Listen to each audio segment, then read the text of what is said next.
In the future of healthcare, whoever controls the diagnosis influences the pathway, and whoever influences the pathway influences the cost, the outcome, and the reimbursement conversation. Physical therapists are movement experts. We evaluate pain, function, strength, mobility, neurologic status, orthopedic impairments, and recovery. But too often we're still treated as downstream providers. Someone else diagnoses, someone else orders, someone else controls the plan. Someone else gets reimbursed at higher rates than we are. And then physical therapy is expected to deliver the recovery at low reimbursement. Well, that model is broken. And diagnostics change that conversation. When physical therapists integrate diagnostic tools such as musculoskeletal ultrasound, electromyography, nerve conduction studies, and other advanced clinical testing where permitted and appropriate, the physical therapist becomes more than a treatment provider. The PT becomes a clinical decision maker, a patient management partner, a provider who can help answer clinical questions. Is this pain coming from the joint, from the tendon, nerve, muscle, or spine? Is there a peripheral nerve injury after surgery? Is there evidence of radiculopathy? Is there tendon disruption? Is there muscle denervation? Is the patient progressing normally, or is there a complication? And should the patient continue rehab, return back to the surgeon, receive additional imaging, or be referred to another provider? This is not about replacing physicians, by the way. This is about elevating the physical therapist's role in the healthcare team. And in a bundled payment environment, early and accurate clinical decision-making is extremely valuable because missed complications are expensive. Delayed diagnosis is expensive. Unnecessary care is expensive. Readmissions are expensive. Emergency room visits are expensive. Poor outcomes are, of course, expensive. Diagnostics help physical therapists become part of the solution. Now, let's connect this to primary care physical therapy. Primary care PT does not mean that physical therapists become medical doctors. No, it means that physical therapists serve as first contact frontline providers for neuromusculoskeletal conditions.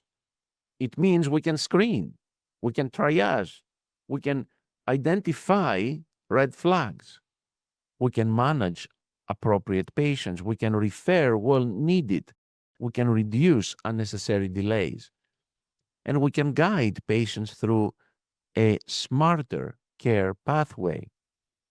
In the context of joint replacement, primary care physical therapy becomes incredibly important. Imagine a patient after a knee replacement. They are home, they're in pain, they're swollen, worried, not sleeping, they're unsure whether the symptoms are normal, they're afraid to move. They may not even understand their precautions, or they may not know whether the wound looks normal. They may not know whether calf pain is a warning sign. They may not know whether their weakness is expected or concerning. Who is seeing that patient frequently? It's the physical therapist who sees that patient frequently, who is in a position to notice changes early. A physical therapist who can identify delayed recovery, abnormal pain patterns, neurologic symptoms, mobility decline, or potential complications. The physical therapist. That is primary care physical therapy in action. It is not just exercises. It is patient management. It is triage. It is clinical reasoning, prevention, coordination. And if CMS is moving toward payment models that reward better outcomes and lower total cost, then primary care physical therapy should not be optional. It should be central. But my friends, Here is the frustration. The healthcare system needs physical therapy. Bundle payment models depend on physical therapy. Hospitals need strong post-acute recovery partners. Patients need access to skilled rehab. Surgeons need reliable outcomes. Medicare needs lower total cost, but outpatient physical therapy reimbursement often remains too low. This is the contradiction. The system says we need better outcomes, we need fewer complications, we need less unnecessary utilization, we need better recovery, lower costs. And physical therapy says, that is exactly what we do. But then the payment system often responds, great. Here is a low reimbursement rate, more documentation burden, more denials, and less administrative support. That cannot continue. But instead of waiting for the system to voluntarily recognize our value, we must prove it. We must prove it and position it. We need to speak the language of healthcare economics, not just range of motion, not just manual therapy or therapeutic exercise.